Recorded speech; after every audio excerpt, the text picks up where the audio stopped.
आज मैं आपको भारत देश महान, हमारा देश भारत देश महान, उसकी 3 तस्वीरें आपको दिखाता हूं और तसल्ली से बैठ करके इन महान 3 तस्वीरों को भी देखिए और सोचिए और चिंता करिए कि आपके बच्चों का भविष्य क्या होगा। हमारा भारत देश महान, जिस पर हम गर्व करते रहे हैं और गर्व करते रहेंगे, लेकिन आज उसको कहां पर धकेला जा रहा है। तसल्ली से ठंडा पानी पी करके बैठ करके सोचिए। 3 तस्वीरें मैं आपको दिखाता हूं।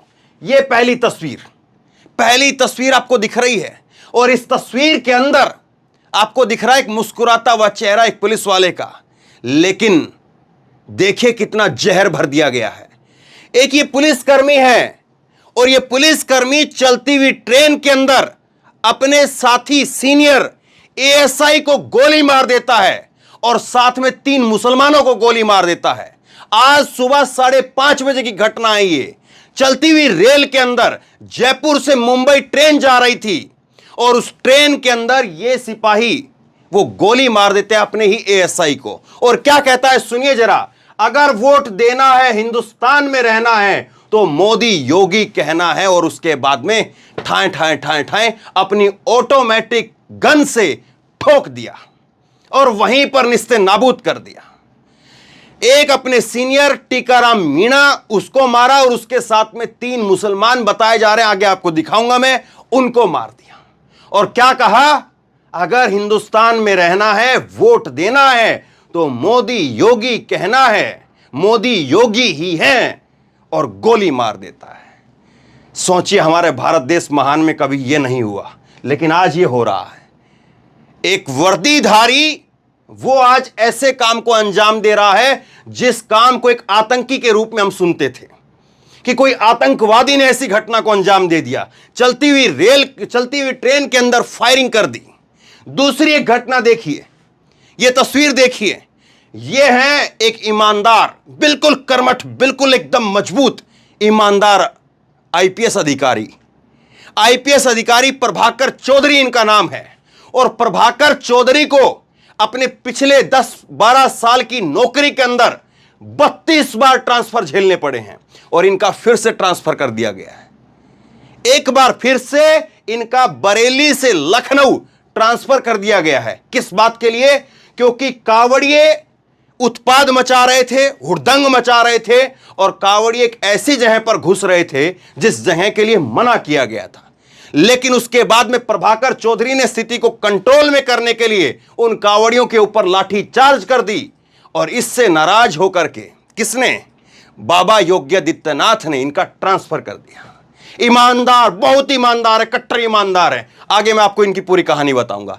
और तीसरी तस्वीर आप ये देखिए, तीसरी तस्वीर जो है वो आप ये देखिए और इसमें देखिए किस तरह से एक जो है शख्स जो है वो नमाज पढ़ रहा है, बुजुर्ग है, और अपनी ऊपर की जो बर्थ होती है ट्रेन में, सबसे ऊपर की जो बर्थ होती है, सीट होती है, जो ऊपर वाली सीट, उसके ऊपर अपना खुद की सीट है, उस सीट के ऊपर अपना वो चद्दर दरी या तौलिया जो भी बिछाता है और उसके बाद में ऊपर नमाज पढ़ रहा है वो।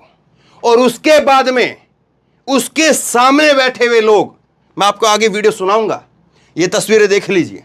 उसके सामने बैठे हुए लोग जो हैं वो हनुमान चालीसा जोर जोर से तालियां पीट पीट करके शुरू कर देते हैं।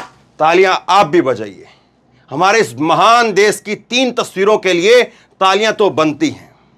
सोचिए, आज आपके बच्चे, आज आप खुद कहां पर कितने सुरक्षित हैं। एक वर्दीधारी अगर मोदी योगी बोल करके अगर ठोक सकता है तो सोचिए हम देश में, प्रदेश में कहां पर कितने सुरक्षित हैं। और एक वर्दीधारी अपने ही दूसरे वर्दीधारी को जो है वो ठोक देता है। एक एक करके तीनों घटनाओं को डिटेल में मैं बताता हूं, तसल्ली से देखिए। अभी समय नहीं है, रात में देखिए, बाद में देखिए, लेकिन यह खबर आज देखनी जरूरी है, यह वीडियो देखनी जरूरी है। आंखों के पर्दे खोल देंगी कि आज हम कहां पर पहुंच गए हैं, और सोचिएगा जरूर। सबसे पहले इसी घटना के ऊपर बात करते हैं। यह जो है वो नवभारत टाइम की खबर है, बाकी बहुत ज्यादा जगह पर जो है इस खबर को डिटेल में किया नहीं गया है। इस एंगल से सब जगह पर यह खबर है नॉर्मल तरीके से कि चलती हुई ट्रेन के अंदर दिल्ली से, मुंबई से और जो है वो जयपुर की तरफ ट्रेन जा रही थी और उस ट्रेन के अंदर गोलीबारी करके सुबह 5:30 बजे एक सिपाही ने अपने एएसआई और 3 लोगों की गोली मार करके हत्या कर दी। नॉर्मल तरीके से खबर को दिखाया गया, लेकिन खबर की गहराई, उसकी बाल की खाल निकाल करके मैं आपको दिखाता हूं। यह देखिए, आज की खबर है, आज 31 जुलाई 2023 की खबर है। अगर वोट देना है, हिंदुस्तान में रहना है, तो मोदी योगी कत्लेआम के बाद वीडियो में कहता दिखा कांस्टेबल चेतन इसका नाम है, सिपाही है और अपने साथी को मार देता है। अब वीडियो है, वो वीडियो मैं आपको दिखा नहीं सकता, मैंने वो वीडियो देखी है। इसने पिस्तौल लगाई हुई है, वर्दी में खुद है, ट्रेन में जो सुरक्षाकर्मी मौजूद होते हैं उस रूप में जो है दिखाई दे रहा है। और ये व्यक्ति जो है, इसके पैरों में जो है एक शख्स लेटा हुआ है, वो उसको गोली मारी हुई है और उसके सर में से, शरीर में से खून बह रहा है, बहुत गाढ़ा खून और बहुत बुरी तरीके से हालात है। वो वीडियो मैं आपको नहीं दिखा सकता हूं, लेकिन क्या कह रहा है जरा वीडियो में सुनिए। जो इसकी आवाज आ रही है बाकायदा, वो क्या कह रहा है। वीडियो में चेतन सिंह बोलता हुआ नजर आ रहा है, ये मैंने ध्यान से सुना है, आप भी ध्यान से, क्योंकि वीडियो मैंने देखी है। आप लोग कि ये लोग किसके लिए कह रहा है, उन लोगों के लिए, मुस्लिमों के लिए, कि ये लोग पाकिस्तान से ऑपरेट होते हैं। बाद में वह कहता है कि उसने उन्हें मार डाला। हमारा मीडिया भी यही कहेगा। चेतन इस वीडियो में कहता हुआ नजर आ रहा है कि भारत में रहना है, वोट करना है तो सिर्फ मोदी योगी को करो। बाद में उसने ठाकरे का नाम लिया, इसमें उसने कुछ और शब्द जो है वो सुनाई नहीं दे रहे हैं। ये हमारे भारत देश महान की तस्वीर है, जिसमें एक वर्दीधारी आदमी, जिसको कम से कम ये माना जाता है कि वो मेंटली फिट है, फिजिकली फिट है, और वो भारत के संविधान की रक्षा करेगा, भारत में कानून व्यवस्था को मजबूत करेगा, भारत में कानून व्यवस्था की धज्जियां उड़ाने वालों को सजा दिलवाने का काम करेगा। लेकिन वो व्यक्ति कानून को अपने हाथ में ना ले रहा है, बिल्कुल नहीं ले रहा है, बल्कि वो देश के संविधान की धज्जियां उड़ाने का काम कर रहा है।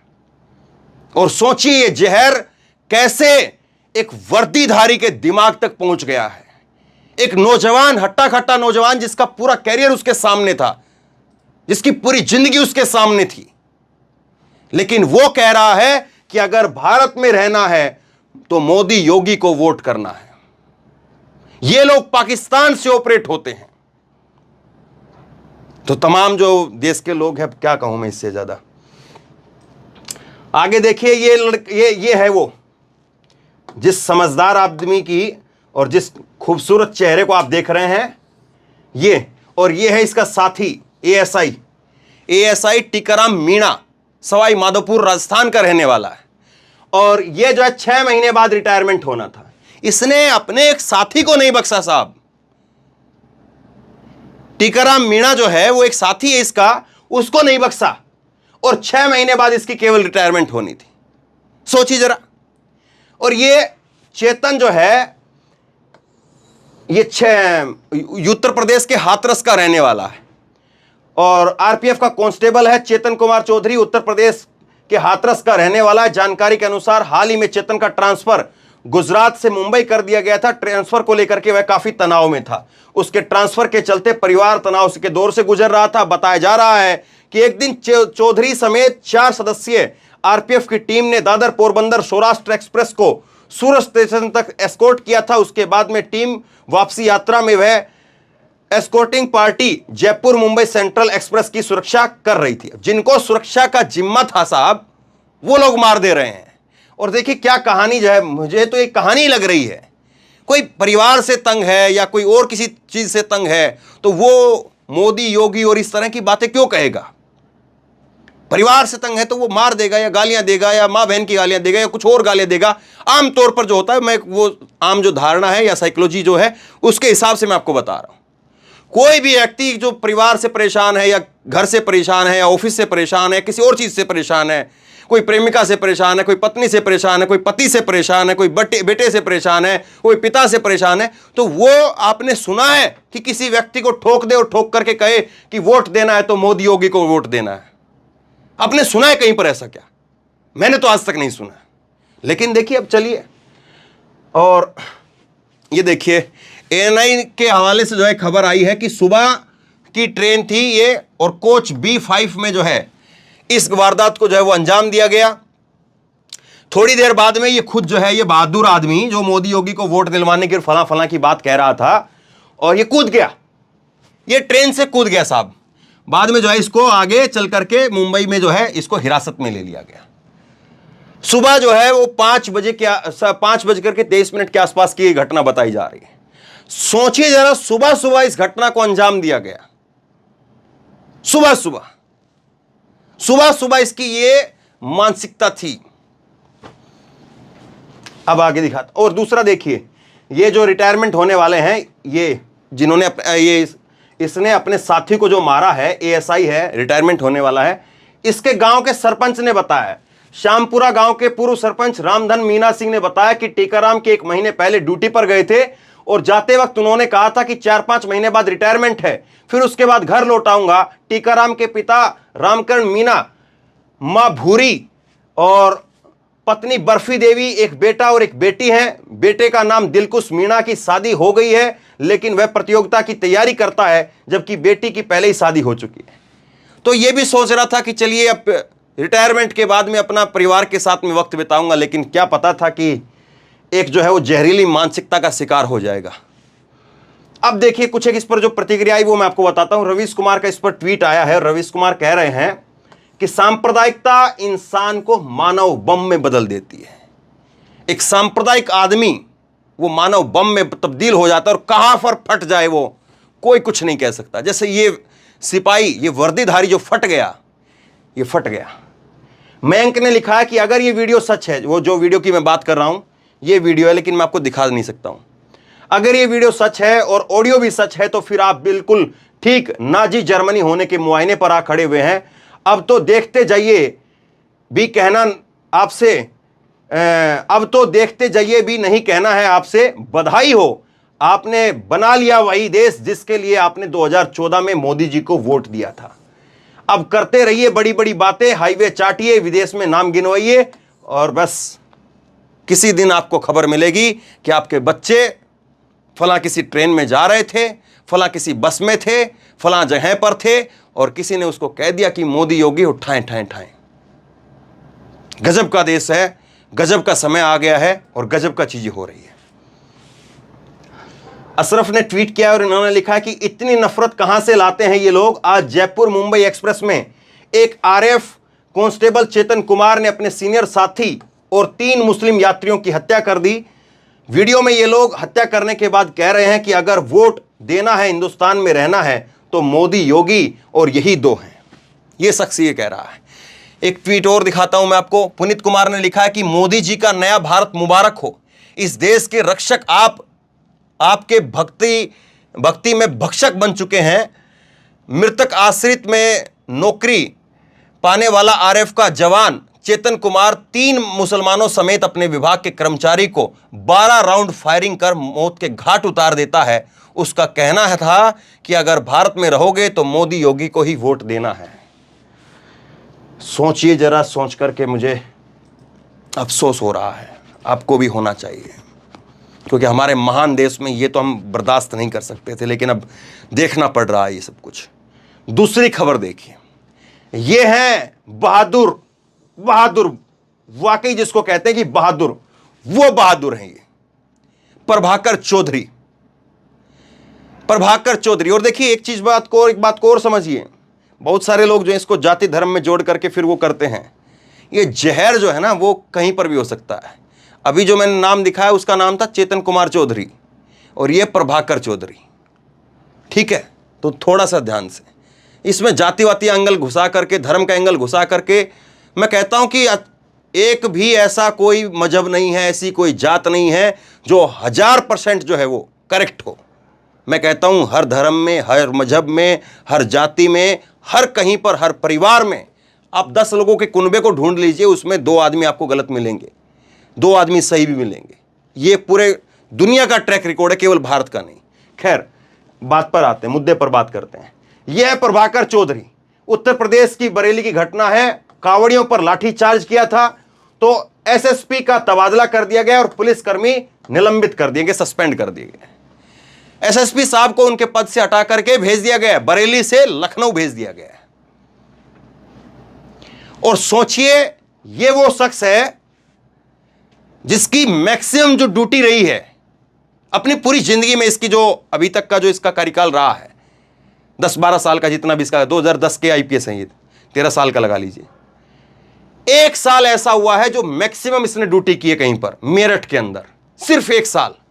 वरना हर जगह पर 4 महीने, 5 महीने, 6 महीने के अंदर उठा करके दूसरी जगह पर डाल देते हैं। और इन पिछले 10-12 सालों में किसकी सरकारें रही हैं बताइए जरा, ध्यान से सोचिए जरा इस बात को।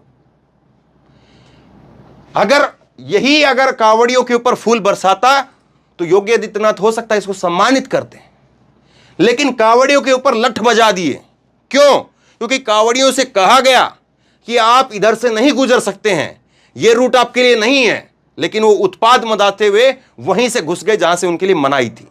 उसके बाद में बरेली के अंदर स्थिति को काबू में करने के लिए प्रभाकर चौधरी ने लठ बजाए, वहां पर स्थिति को काबू में किया और बताया कि उनके पास में, उन कांवड़ियों के पास में उन्होंने शराब पी हुई थी, उन कांवड़ियों के पास में अवैध असले थे, अवैध हथियार थे, और स्थिति में कंट्रोल करने के लिए मुझे ये सब कुछ करना ठीक लगा, मैंने वो सब कुछ किया, दंगा नहीं होने दिया। लेकिन अब इसको वहां से हटा दिया गया है। सुनिए जरा क्या कह रहे हैं। ये सुबह से यहाँ पे समझाया जा रहा था कि गैर परंपरागत है ये जुलूस, इसको ना निकाला जाए, क्योंकि आगे जो है वो दूसरे वर्ग की आबादी पड़ती है और एक ईगो का लोगों ने माहौल बना लिया। फिर भी हम लोग आए, समझाते रहे और अंत में दूसरे पक्ष से हम लोगों ने सहमति भी बना ली इनके कहने पे। और जब फिर दोबारा बात करने आए तो कुछ खुराफाती लोग उसमें आकर के शामिल हो गए। ऐसी भी आशंका कि 2-4 लोग उसमें दारू पी के आ गए और फिर ये जबरदस्ती ले जाने की कोशिश करने लगे और ये लगा कि इससे शांति भंग हो सकती है और ये गैर परंपरागत तरीके से अगर निकलेगा तो फिर आगे के लिए भी और भी समस्याएं आएंगी। काफ़ी समझाया गया, लगभग 4 घंटे, लोग नहीं माने। उसके बाद फिर ये एग्रेसिव होने लगे, पीछे डीजे करके बहुत ही अभद्रता और सारी चीज़ें करना शुरू कर दिए। और उसमें जो है किसी ने कुछ ऐसा भी प्रतीत हो रहा है कि इनके पास कुछ अवैध वेपन भी थे, कट्टा भी था किसी के पास, ऐसी सूचना मिली। उसके बाद ये निर्णय लिया गया और इन पर हल्का बल प्रयोग करके भीड़ को डिस्पर्स कर दिया गया। हम इसमें कठोर धाराओं में मुकदमा लिख रहे हैं कि गैर परंपरागत तरीके से माहौल को खराब करने के लिए इस तरह का प्रयास किया गया है। अभी सारे जगहों पर शांति है, हमारी पुलिस जो है वो पेट्रोलिंग कर रही है और जो भी लोग इसमें हैं, जो लोग इस तरह का प्रयास किए, सारे लोगों के सीसीटीवी फुटेज और वीडियोज हमारे पास हैं, कैमरे लगे हुए, चिन्हित करके सभी के खिलाफ कठोर दंडात्मक कार्रवाई की जाएगी। कुछ लोगों की नहीं, अभी 1-2 लोग शायद डिटेन किए गए हैं, हम पहचान रहे हैं, पहचान में है क्योंकि हम लोगों के सामने की बात है। इसमें सारे लोगों की अरेस्टी की जाएगी और तगड़ी कठोर कार्रवाई की जाएगी। आगे सोमवार को ऐसी और कोई घटनाएं ना हो तो नहीं, क्लियर कट सीधा सा मैसेज है। फोर्स डिप्लॉय थी, लोगों को समझाया गया, ऑलरेडी पहले से फोर्स थी। हमारा मुख्य उद्देश्य है कि आपस में कोई लड़ाई झगड़ा ना होने पाए, लेकिन अगर कोई भी जबरदस्ती या गैर परंपरागत या जिद करने की कोशिश करेगा तो हम उसको कठोरता से निपटेंगे। सुन रहे हैं साहब, इन्होंने कहा कि हम कठोरता से निपटेंगे। कुछ लोगों ने शराब पी हुई थी, कुछ लोगों के पास में कट्टे थे और उनसे कहा गया, 4 घंटे तक समझाया गया, लेकिन वो लोग नहीं माने और मजबूरी में हमें जो है वो फैसला करना पड़ा। हमने फैसला किया और उसके बाद में कुछ लोगों को हमने पकड़ लिया। ये खबर वहां तक पहुंच गई, ऊपर तक, और ऊपर तक ये खबर पहुंच रही थी और उसके बाद में जो हुआ वो आपके सामने है।